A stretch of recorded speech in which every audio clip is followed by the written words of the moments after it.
like button. People magazine. This is just a goof. It's not real, obviously, not yet. But when she does get arrested, this is possibly what People magazine will have on their cover. Hillary Clinton, radiant as ever, heads off to prison, life without parole. Bill pledges fidelity. Update. Laverta Jones, Hillary's new personal aide, cellmate and life partner. It ain't cheating if you're only eating. Oh, you. Yes, nice. All right, we have a couple breaking stories to get to right now. You ready to knock your socks off? Let's do this. No prisoners. What Trump just said about Obamacare will make all Democrats squirm. And it's Mad Max. Crazy Mad Maxine Waters just attacked Trump healthcare. Then Trump struck back with his secret weapon, kaplank, by Stacey Law.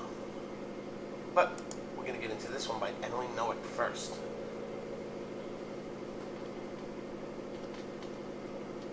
President Trump sat down with Pete Hegseth of Fox and Friends Sunday morning to talk about the new Republican health care bill. The president pointed out that one of the biggest challenges he and the country faces is total resistance from the Democratic leaders. Here's part of what he said.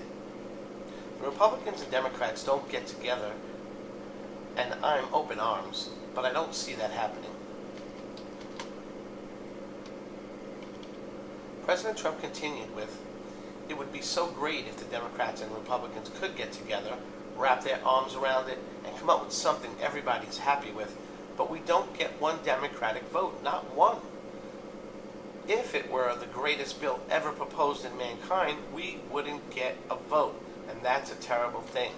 President Trump also emphasized the need to quickly find a replacement for the dead carcass of Obamacare before Americans are harmed.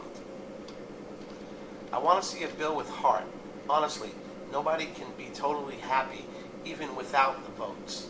Forget about votes. This has nothing to do with the votes. This is about picking a plan that everybody is going to like.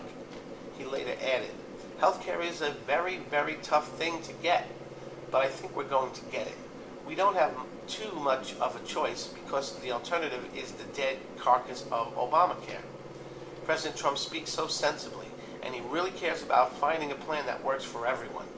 If only the Democrats could see that and try to work with him instead of constantly resisting. He ended the interview in the best way.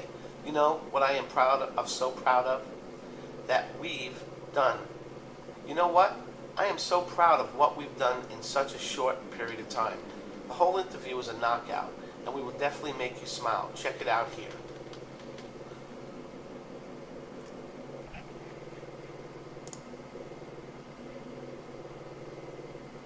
"10 minutes, we're in."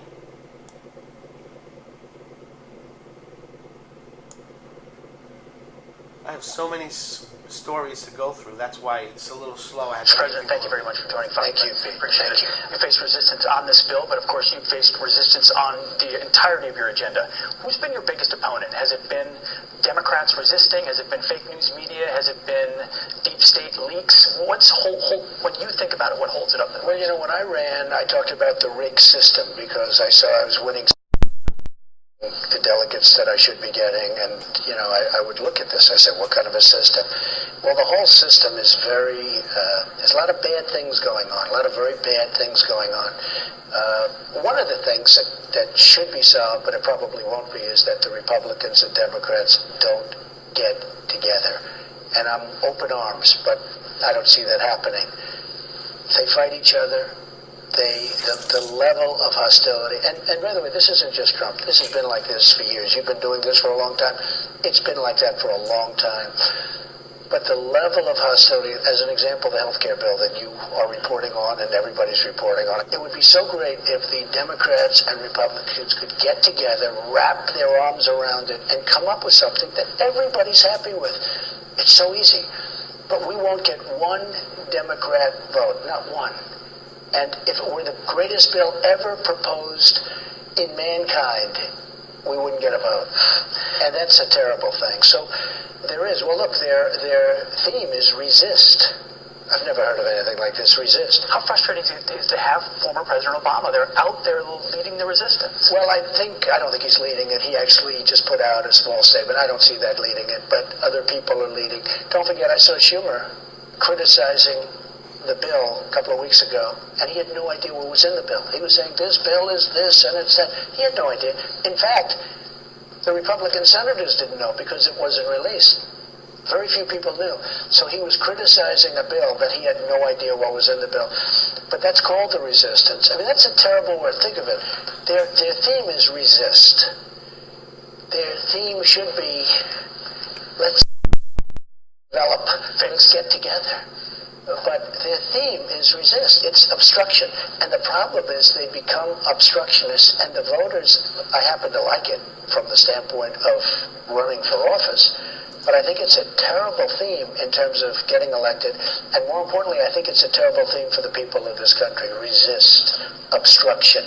That's not what they want. How do you overcome that when someone like Senator Warren, Elizabeth Warren, literally says people are going to die because of President Trump's health care bill? Well, I actually think she's a hopeless case. I call her Pocahontas, and that's an insult to Pocahontas. I actually think that she is just somebody that's got a lot of hatred, a lot of anger. She's got a loud microphone. And well, she does, but I don't think she has the kind of support that some people do. I think she hurt Hillary. I watched her campaigning for Hillary, and she was so angry. Hillary would be sitting back listening to her, trying to smile. But there were a lot of people in that audience that were going, wow, is this what we want? There's a lot of anger there and hostility. So no, I think she's a highly overrated voice. Some people might say the lever of anger is unprecedented, but it's also unprecedented for a former president to come out the way President Obama has. He came out on Facebook recently. You may have seen it. He said, your bill, Mr. President, not a health care bill. It's a massive transfer of wealth. It's going to harm Americans. It's mean. What do you say to the former president? Well, he actually used my term, mean. That was my term, because I want to see, and I speak from the heart. That's what I want to see. I want to see a bill with heart. Healthcare is a very complicated subject from the standpoint that you move it this way and this group doesn't like it. You move it a little bit over here. You have a very narrow path. And honestly, nobody can be totally happy, even without the votes. Forget about votes. This has nothing to do with votes. This has to do with picking a plan that everybody's going to like. I'd like to see. But we have a very good plan.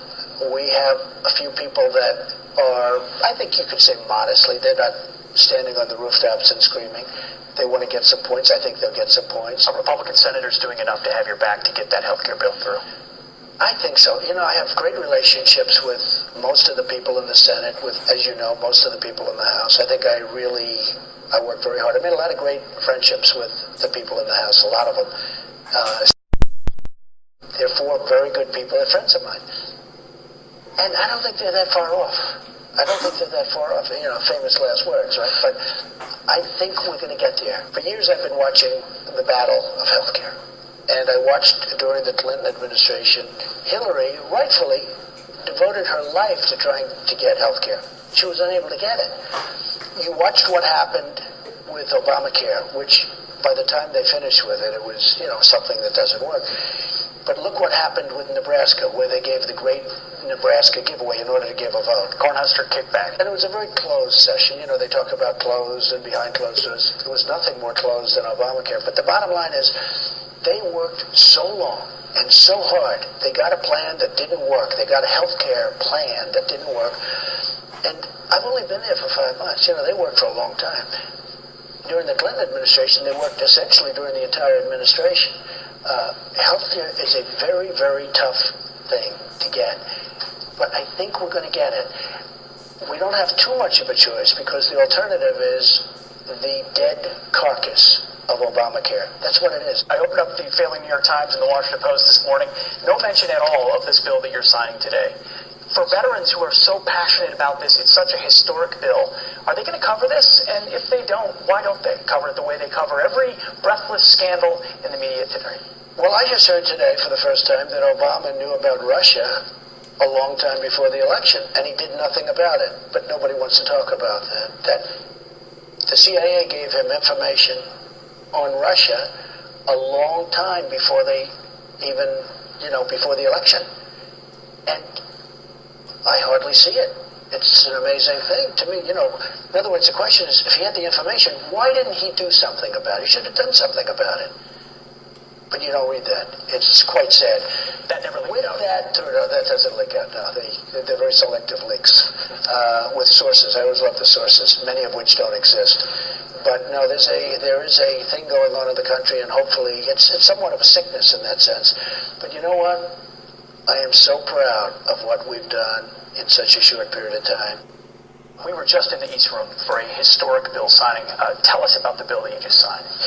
Well, it's really an accountability bill. You had people that would be in the VA and they wouldn't work, or they'd do much worse than that, and you couldn't fire them, you couldn't get rid of them. They were hanging around, they were receiving money, they weren't taking care of our veterans, and I made the promise that I was going to be taking care of our veterans if I win. And, they voted for me overwhelmingly. I just had in my own heart, I had a very strong obligation to take care. So we had it passed. Tom Cotton and so many other people were so involved. That Mr. Rowe, who you know very well, they worked so hard and so long on that, and that was a tough one to get through. So now they do have accountability. Why would a bill that makes so much common sense to so many Americans, why would it be so hard to get done? Because this was a difficult fight to finish. It was a very difficult fight. But look, you have many forces, and I'm not saying bad forces at all. You have unions. The unions don't want to see a thing like that where you can fire someone right away, and if they're not doing the job.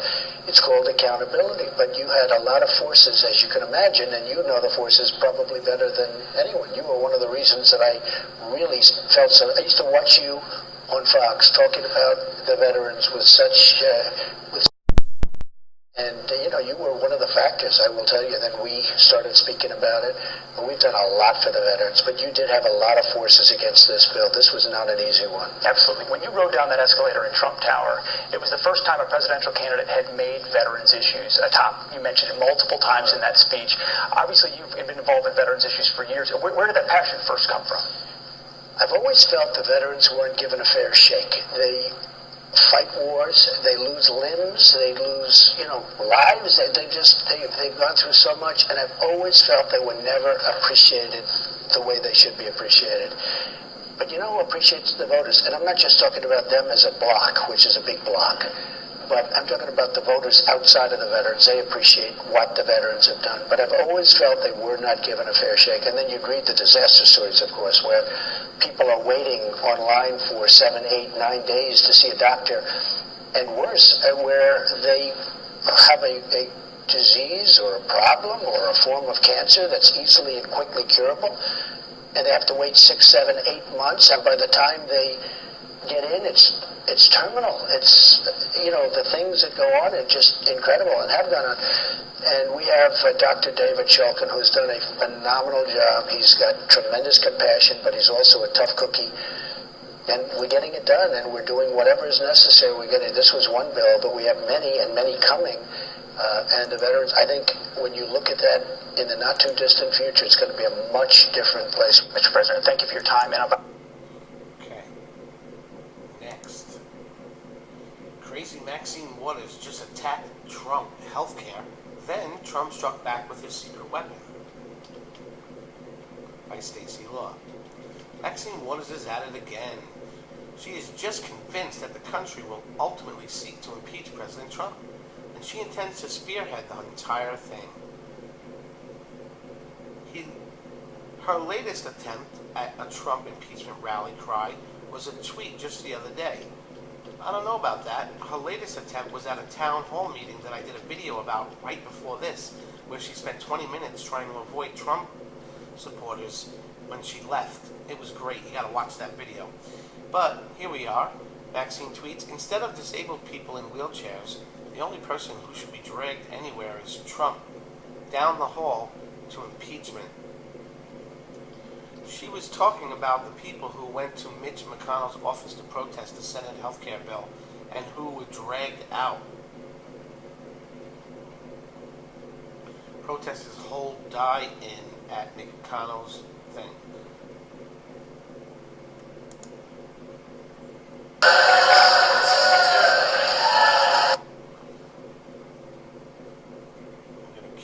volume on it. I don't trust Associated Press to not do a copyright or something. What's that? They're taking pictures of something on the floor. What are they taking pictures of?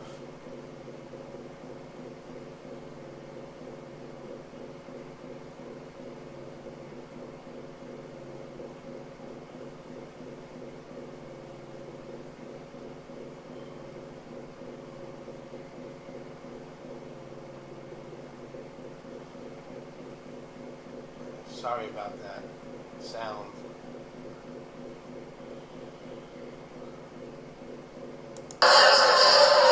People with disabilities cannot bear the brunt of these cuts, and the only reason these cuts to Medicaid are in this bill at all is to pay for tax cuts to the wealthiest Americans.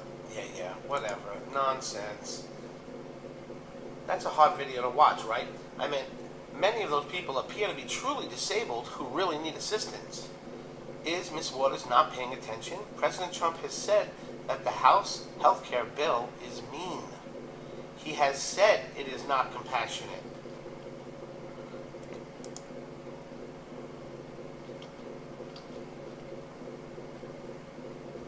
What is this?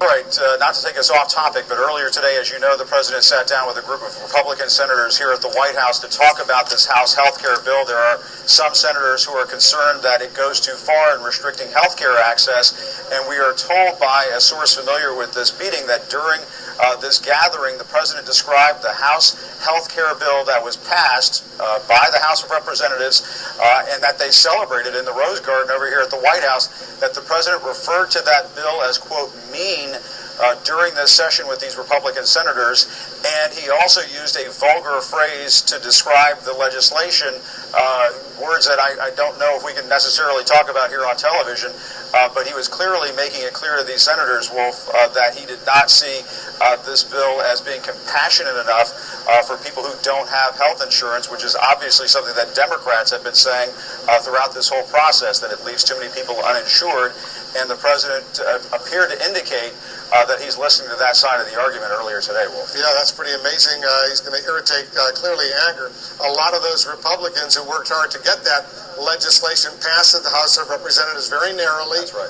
And now very different legislation might emerge from the Senate, the Republican majority in the Senate. Jim Acosta, good report. Trump also wants a health care bill with heart in it. Trump wants a more affordable and more accessible health care for Americans.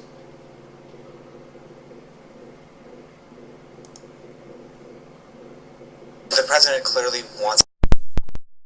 He believes that health care is something that is near and dear to so many families and individuals. He made it clear from the beginning that that was one of his priorities, and as the Senate works its way through this bill, as the House did, any ideas are welcome to strengthen it, to make it more affordable, more accessible, and deliver the care that it needs. But this is an area that the president believes passionately about. Has the president seen a draft of the Senate health care bill? I don't know that. I know that there was some chatter today. I know the president has been on the phone extensively with the leader and with key senators, so I don't know if he's seen the legislation or not, but I know that they've been working extremely hard, and the president has been giving his input and his ideas, feedback to them, and he's very excited about where this thing is headed. I don't even know, where we are in terms of a final plan. I know that the staff has been working very closely with the leader staff. I don't want to get ahead of an announcement on Senator McConnell saying when that final product is done. So I will refer you back. I'll let Senator McConnell determine the Senate schedule and run the Senate that he sees fit. But let's not mistake ourselves with how they approach this thing. Their leader, Senator Schumer, made it very clear on at least two separate occasions that they didn't want to be part of this process. They didn't want to repeal and replace Obamacare. They were happy with Obamacare. We believe Obamacare is failing. We want a better system for the American people, a patient-centric healthcare system that brings down costs and gives more accessibility to people. That's it. They chose not to, made it very clear that they didn't want to engage in this process. So, to turn around now and to second guess, that's something they should take up with their own leader. Patriots, President Trump is right. Americans want accessibility and affordable health care. Just because Obamacare failed does not mean that the Americans don't want accessible and affordable health care options. You understand?